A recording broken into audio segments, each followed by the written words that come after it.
better never rests. Counting candles in the sky. What a thrilling time to be alive. What is up, everybody? Welcome into an emergency edition of the Georgia Show. Palmer Thomas, Rusty Mansell, and we've got something big to discuss. Breaking news is that Carson Beck is planning to enter the transfer portal. That is per On3's Pete Nakos. Pete Thamel has also shared some reporting on this. And Rusty, let's get your thoughts. Let's get right to it. You know, I think one thing. Let's look at this from Carson's point of view. The timing on his decision was really bad for him personally. You know, he had to decide whether he's coming back. Is he having surgery?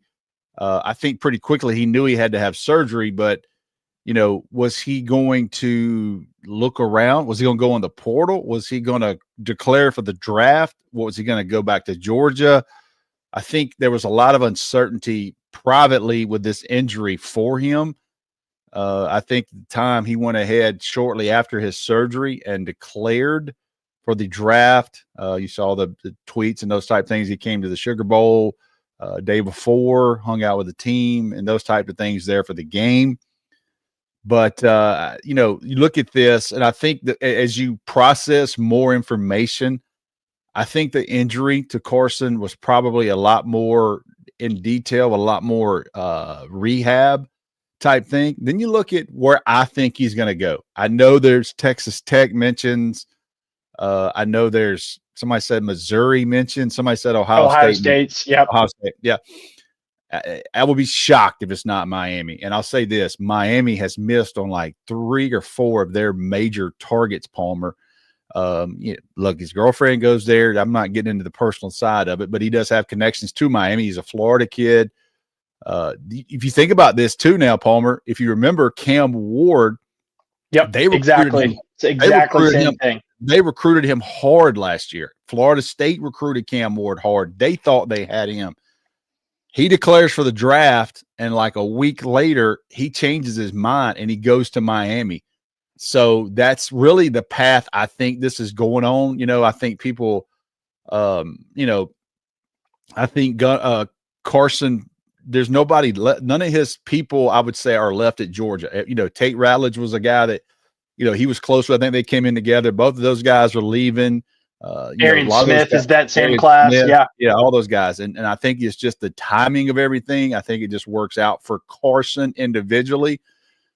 He has to buy himself some time. I talked to someone that talked to Carson at the Sugar Bowl. And he said, man, I'm not going to be able to throw with confidence until maybe mid-June. So for him to probably look at that further, I bet you Miami stayed on him if that's where he goes. And I'm thinking that's where he goes. I bet you they stayed on him just like they did Cam Ward and was able to get him.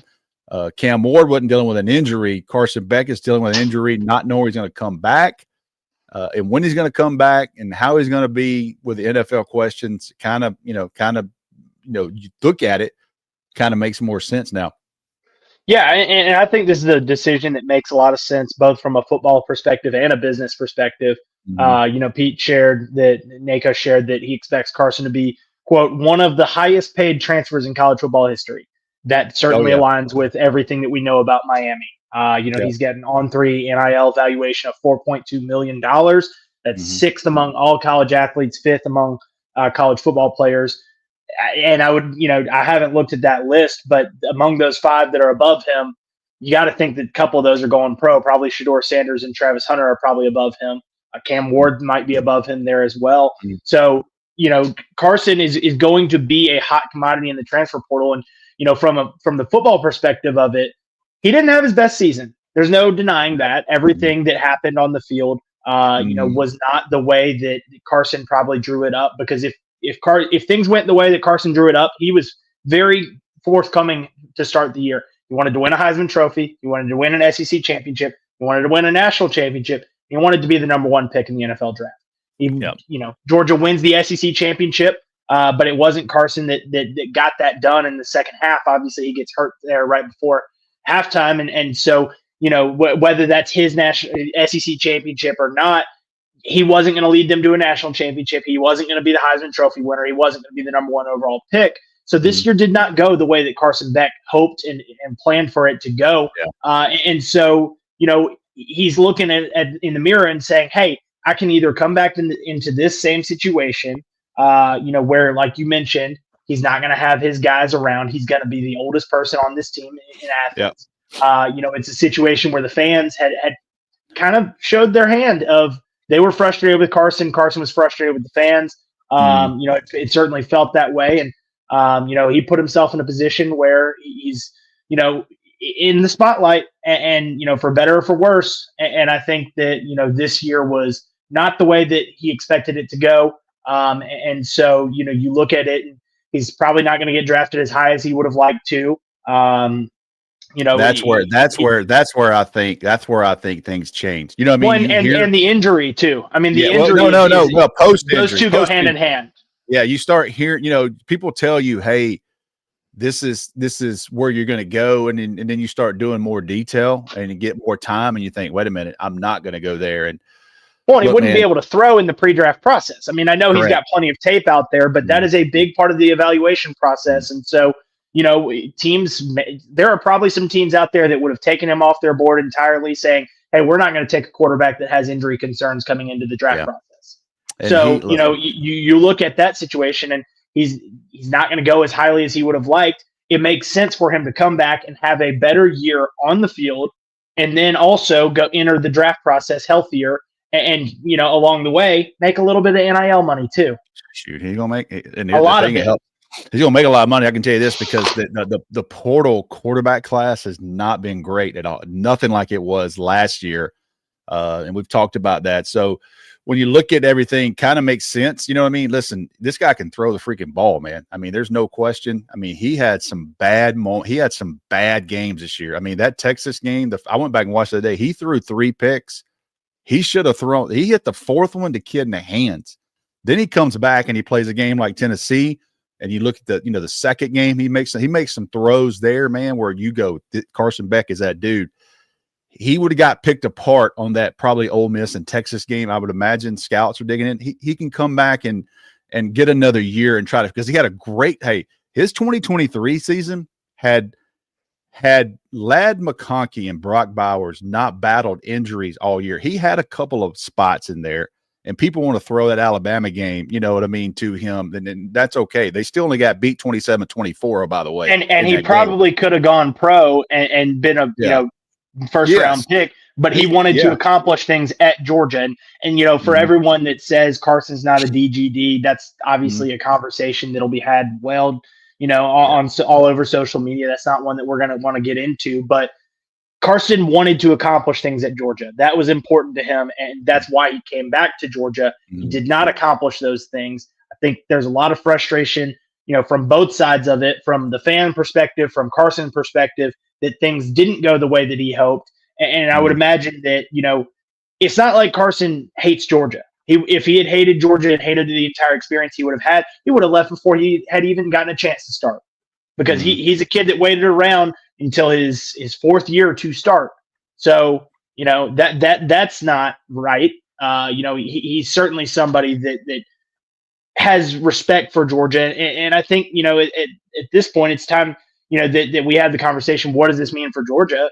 I mean, they feel that they were already planning for, to be without Carson Beck next year. I don't think, in any way, shape, or form, they thought that Carson Beck was going to be back, whether he was playing college football or, I think everyone thought he's going to the pros. And now he's not going to the pros, but he's not going to be at Georgia. That's something that Georgia was already planning for and got a taste of with Gunnar Stockton looking pretty darn good in that Sugar Bowl.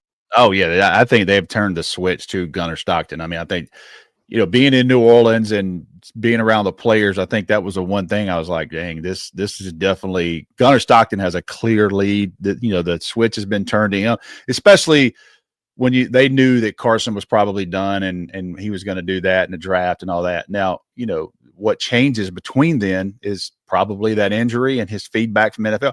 He's had time to get more feedback from NFL. Carson Beck also knows that Georgia's turned this thing over to Gunnar Stockton. And, I think Gunnar lives with Oscar Delp and 3 or 4 guys there. And those are his teammates, and everybody that Carson came in with is gone. I don't even know that. I think Carson lived with a guy that didn't even play football. I mean, I think this guy was a professional athlete. College football. From everything that we had heard, he was living with a couple of friends from home. From home. And it was not football players. Yeah. I mean, this guy was one step out the door. I mean, he thought he was going pro. He had an injury. You know what I mean? He had an injury. He would have been a high draft pick, and it is what it is. But what has changed since that day, I think, my opinion, probably that injury and the feedback he has gotten has let him know that it was going to hurt him a lot more, and he would not be able to overcome the questions, but he couldn't throw. And then you start looking at where I think he ends up Miami, the situation there. They don't have a quarterback. He's got some connection there. So, the Carson Beck, what has changed since he declared, I think is probably the feedback that he got was more in detail than what he had because he was on a time crunch. But you look at Georgia moving forward, I think Gunnar Stockton is the clear guy. I think you got a great sample size from him in his first ever start. And they went out and got some wide receivers. And there's no coincidence. I said this yesterday. There were guys watching Gunnar Stockton before they made their decision. And I think once he played that game the other night, that eased a lot of people's minds. And you see what Georgia's able to go out and get two of the top 3 wide receivers in the portal. And they won some major, major battles with those guys. Then they signed the high school class. So, you look at Georgia moving forward and you got to be excited what you've got, especially in the wide receiver room. But I can assure you, that Noah Thomas and Zachariah Branch and all those guys, they were watching Gunnar Stockton before they made that decision for Georgia. And you see what happens. So I think both parties are going to start out well.